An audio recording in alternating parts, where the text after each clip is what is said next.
So we have 20 minutes. Has anybody got anything that they want to say from the audience, or do you want us to keep talking?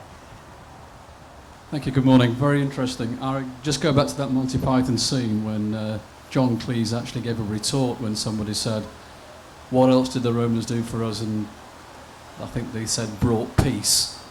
So the good lady mentioned in your speech the phrase warrior culture at least a dozen times. My point is, if the Romans didn't come to England, would it be in a more barbaric, uncivilized war culture, and would that be a disadvantage for Britain in the future?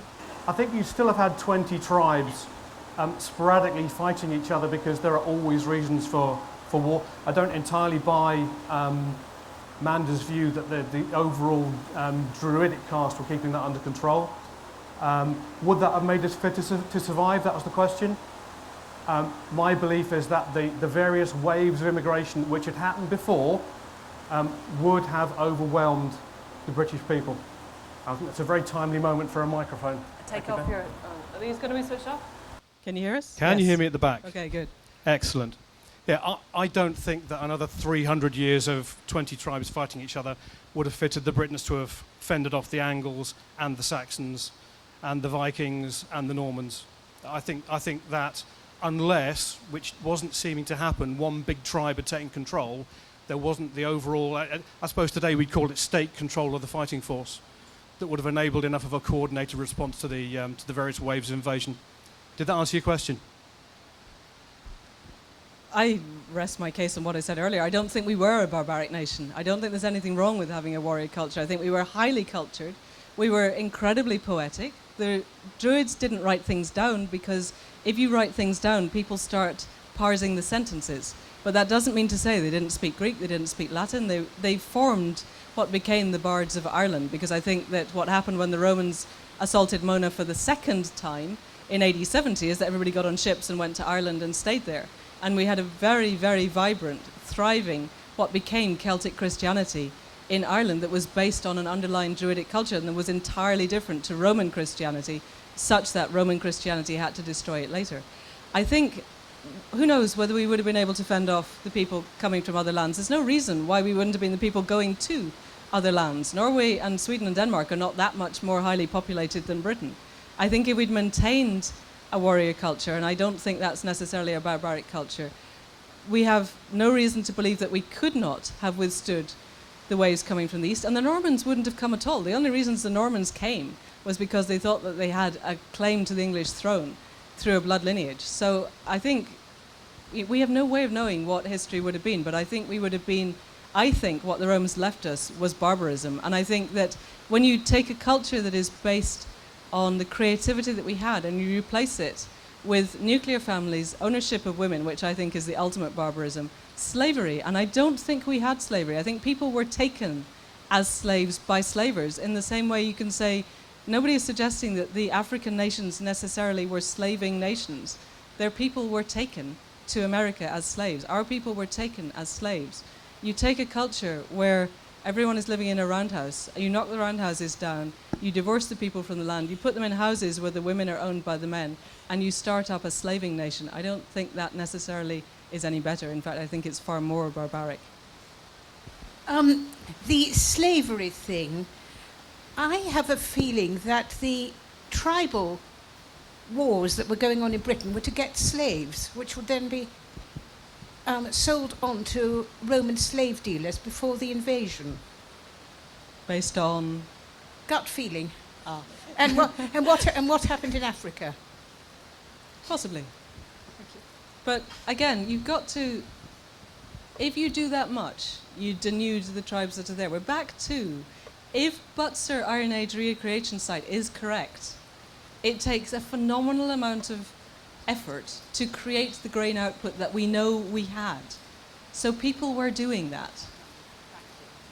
And if you're busy having to defend your boundaries against slavers or attack from other nations, then the people who would be otherwise harvesting the grain or weeding or doing whatever it is to get this productivity aren't doing it because they're standing with their sword and their shield waiting for an attack. So I'm sure there was. They say they came for slaves, and we know that British slaves were very highly prized. I'm sure people were taken. But I don't know that there was necessarily intertribal slavery. But you're right, we have no way of knowing because those records don't exist. Yeah, I don't know whether the tribes would specifically go to war to take slaves. I think you draw a useful parallel with what happened in West Africa when the slave trade to America started, because whether wars between tribes there started to take slaves or not, the outcome was that people were captured and they were sold on to the outsiders who were coming in and saying, yeah, we'd like to take them off your hands for money. So whether or not it was solely for that purpose, it certainly happened. Yeah, there's plenty of archaeological evidence of manacles and a reasonably organised trade to the continent. So yeah, you might be right. I genuinely don't know. There's one set of slave chains, and they're in a river, and I would suggest, people use that as evidence that the Britons had slaves, and I would suggest if you were an escaped slave, or if somebody had been taken as a slave, the thing that you would give as a gift to the gods would be your manacles. It's not proof that we were a slaving nation. Anybody else? Okay, I would like to go back to the point about language. Anthony, you said that you felt that the Latin of the Romans was the basis for our modern language, and that rather worries me, because although the Celts haven't got that much input into our language, our grammar is entirely Anglo-Saxon. And surely the Latin also comes from the medieval church as much as the Romans themselves. We have a period of history where almost no writing it takes place, and the people who are the monks like Nennius. So I'm not quite sure how you say that the Latin is the basis for our language.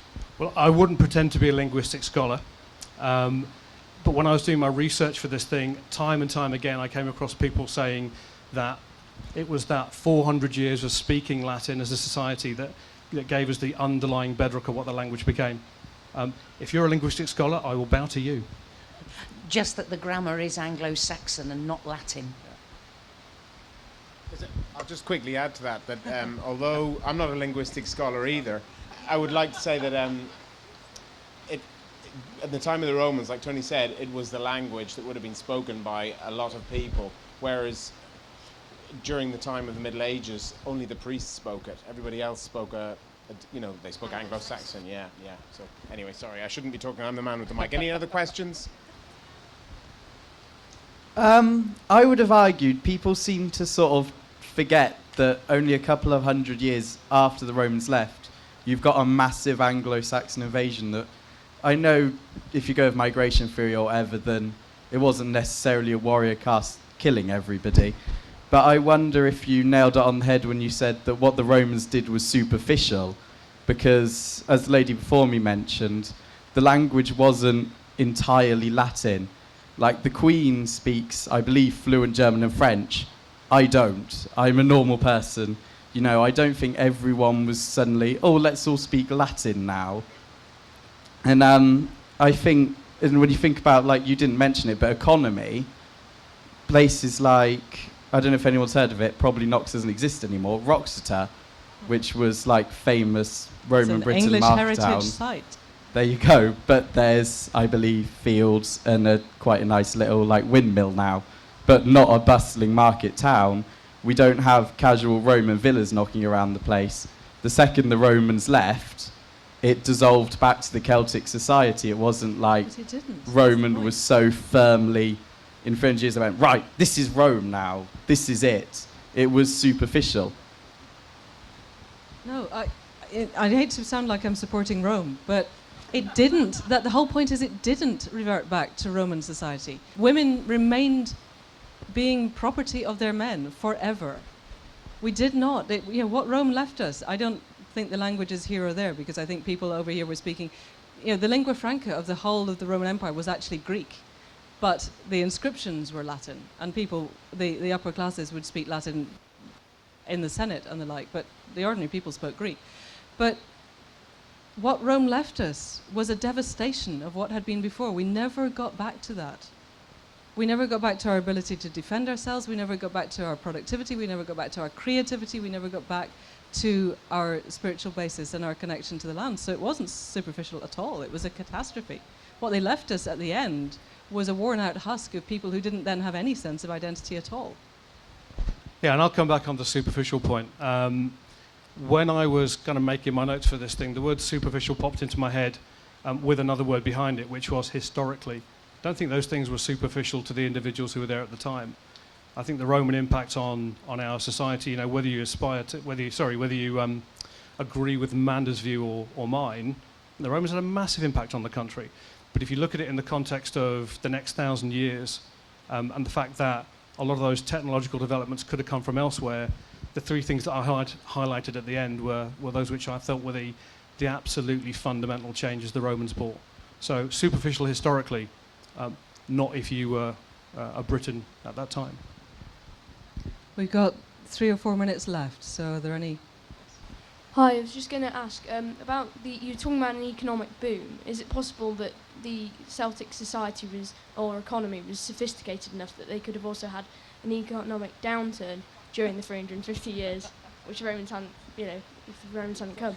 A good question. I have no idea. Yes, that of is course, a fantastic I think question. A brilliant question. I'm sure cycles of economy have gone in cycles of economy, particularly when it's tied to the weather. All you needed was a really bad harvest, and you would have a crash. Sure. And from a Roman perspective, the Romans didn't do macroeconomics. They didn't do that big stuff that I don't really understand, to be honest. Sure. And that ultimately is one of the main reasons why the empire crashed. They just spent themselves out. Everything that they took Dacia so they could mine out the Dacian mines of gold and silver. And they got to the point where they just didn't have the money to buy the tribes off anymore. Sure. That's a fantastic question. Thank you. And given that we are the inheritors of there's a man at the back, the inheritors of the Roman way of thinking, we're doing exactly the same. We're just doing it on a global scale. We're going to run out of oil soon, and then we're going to wonder exactly how we manage. Yes. This is a question for Manda mainly. In your novels, you paint and in your talk now, you paint a very seductive picture of this very communal, shared life. But then the way you were describing the metalworking in the talks and these incredibly elaborately made gold objects, studying most other cultures, if you find objects like that, the inference is that you need a very stratified society with a very wealthy elite to make it worth their while to create these things, and that these are very elaborate, rich crafts are associated with that. I was wondering how you square those two things. You only need a very wealthy elite if gold is considered to be of supremely high value, and we have no evidence at all that the Celts considered gold, they gave it to their gods. They threw it into rivers. And I think we have inherited a Roman view of gold, which says it's a precious metal and it's beautiful, and only very wealthy people in a highly stratified society can have it.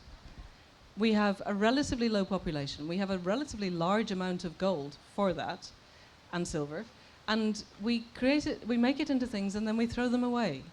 When the Romans came, I think it's a little bit like when the Romans arrived in South America, and there was loads of gold, and they could not understand why the people were happy to give it to them, because it had a different kind of a value. So I think there will be stratification. Humans are people. There is a nature of stratification, but I don't think it was as stratified as the Roman culture that supplanted it, and I certainly don't think the concept of women as property applied. I think if you've got a culture, it's very hard in a roundhouse to stratify. The only way you can elevate someone is to put them a little bit closer to the fire. It's different. If you have a house where you have the bit where the wealthy people stay and the bit where the slaves stay, which is foul, then you have innate stratification. It's really hard to stratify a roundhouse. Okay, and this is probably going to be the last comment, given that I think we're going to be That's a 5 minute. moving off any second now. I'll follow up on that question as well. I have a slightly different view to Manda. From what I've read, Celtic society was quite stratified. You did have the social elite, the druids, then you had the warrior class, and then you had a lot of people working in the fields. So whether that's just Roman propaganda or whether that, as is usually the case, whether that propaganda reflects the truth as well, I guess we're never going to know. We can continue to argue off stage. I think we're done now. Thank you all very much indeed. And don't forget that you're going out.